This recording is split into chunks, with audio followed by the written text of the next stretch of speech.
Zee Marathi, चर्चा ही होणारच. प्रचारानिमित्त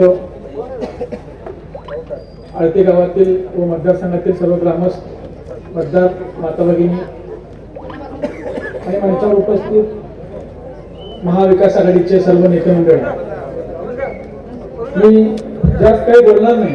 वयानं लहान असलो ते कामानं मोठं काम करायचं त्या चळवळीने मला शिकवलं. त्यामुळे कमी वयात सुद्धा या स्टेजवर अतिशय उत्साहाने या तरुणांनी मला आणलं. कोणाला टीका टिप्पणी, कोणाची बाजू किंवा काहीच न करता विरोधकांना कामातून कसं उत्तर द्यायचं याचं ज्वलंत उदाहरण म्हणलं तर आमची तरुणाई आहे. आज त्या प्रचार सभेवर या प्रचार सभेनिमित्तानं मला एवढंच सांगायचं आहे, आळते या जिल्हा परिषद मतदारसंघातील महाविकास आघाडीचे जे काही तिन्ही उमेदवार आहेत त्या तिन्ही उमेदवारांना अतिशय चांगल्या मताने आपल्याला या ठिकाणी निवडून द्यायचं आहे. कारण आता प्रवीणदादांनी सांगितल्याप्रमाणे महाविकास आघाडीच्या नावामध्येच विकास आहे, त्यामुळे कसा विकास करायचा हे आम्हाला अतिशय चांगल्या पद्धतीने जमतं. आज भागामध्ये बघितले तर आपल्या भागातील आमदार खासदार अनेक जण माता भगिनींचे प्रश्न मांडण्याचं काम करतात, तरुणांच्या प्रश्नावर बोलतात, पण खऱ्या अर्थानं आमच्या आया बहिणींचे प्रश्न आणि आमच्या तरुणांचे प्रश्न सुटलेत का हा प्रश्न मला या ठिकाणी उपस्थित करायचा आहे. महाराष्ट्रामध्ये कोल्हापूर जिल्हा हा बेरोजगारीच्या संख्येमध्ये सगळ्यात अव्वल आहे. या खरं तर ह्या कोल्हापूर जिल्ह्यामध्ये राज्यातील आणि देशातील अनेक नेते या ठिकाणी घडले, पण एवढं घडून सुद्धा माझा कोल्हापूर जिल्हा आज ह्या महाराष्ट्रामध्ये बेरोजगारीच्या प्रमाणामध्ये अव्वल करतो याची वाईट वाटते. तरुणांच्या हाताला काम मिळालं पाहिजे, गरिबांच्या हाताला रोजगार मिळाला पाहिजे आणि ह्या मुद्द्यांवर खऱ्या अर्थानं स्थानिक स्वराज्य संस्थेच्या निवडणुकांपासून ते विधान परिषद लोकसभा ही लढली गेली पाहिजे. पण भावांनो, खरं वास्तविक निवडणूक ही वेगळ्याच मुद्द्यावर लढली जाते याची शोकांतिका या ठिकाणी व्यक्त करायची आहे.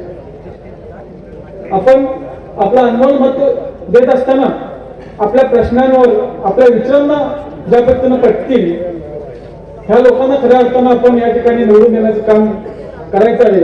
पण आजकालच्या निवडणुका खऱ्या वास्तविक बघताना कुठल्या दिशेने चाललेत, राजकारण कोणत्या दिशेने चाललंय ह्याच्यावर माझ्यासारख्या तरुण प्रतिनिधींना न बोललेलं चांगलं आहे. मगाशी सांगितल्याप्रमाणे महाविकास आघाडीमध्ये नावातच विकास आहे, त्यामुळे निश्चितच स्वाभिमानी शेतकरी संघटना, काँग्रेस, शिवसेना, राष्ट्रवादी, शरद पवार गट ह्या सगळ्यांच्या माध्यमातून जे या जिल्ह्यामध्ये जिल्हा परिषद पंचायत समितीमध्ये जे निवडून येतील ते प्रत्येक प्रतिनिधी आज या मंचावर नेत्यांच्या माध्यमातून एवढंच सांगतो की आमच्या निवडून आलेला प्रत्येक प्रतिनिधी हा तरुणांसाठी, विद्यार्थ्यांसाठी, महिलांसाठी, विद्यार्थ्यांच्या रोजगारासाठी निश्चितच 100% काम करायचं या ठिकाणी आश्वासन या ठिकाणी देतोय. आज बऱ्याच वेळा भागामध्ये फिरत असताना अनेक ठिकाणी काही गोष्टी जाणवतात. या सगळ्या गोष्टींचा अभ्यास केल्यानंतर आताच प्रवीणदादांनी म्हणल्याप्रमाणे आमदार खासदार एकटे जातील, पण आपले तुमचे आमचे प्रश्न सोडवण्याची धमक असणारे नेते मंडळ या ठिकाणी आपल्या स्टेजवर उपस्थित आहेत. चळवळीच्या माध्यमातून राजू शेट्टी साहेब असू देत, घंटी पाटील साहेब असू देत, असे अनेक खमके नेते या ठिकाणी आपल्या या महाविकास आघाडीमध्ये आहेत. निश्चितच भविष्यामध्ये अनेक प्रश्नांवर आपल्याला खऱ्या अर्थानं लढाई लढायची आहे आणि त्याची सुरुवात म्हणून या जिल्हा परिषद पासून आपल्याला आज करायचं आहे. इथून जाता जाता मला एकच निर्णय घेऊन जायचं, माझे विद्यार्थी तरुण या ठिकाणी एवढ्या चांगल्या संख्येने उपस्थित आहेत, माझ्या माता भगिनी या ठिकाणी उपस्थित आहेत. मला फक्त एवढंच सांगायचं आहे की प्रत्येकानं आपले प्रश्न जाणून घेऊन आपल्या प्रश्नांना कोण वाचा करू शकतो, आपल्या प्रश्नांना आपण न्याय देऊ शकतो, अशाच फक्त महाविकास आघाडीच्या शाश्वत चॅनलच्याकडे तुम्ही बघून आपल्या मतासह आपल्या भागातील आपल्या संबंधित लोकांची मतं कशी परिवर्तन करता येतील एवढंच या ठिकाणी आपण करूया.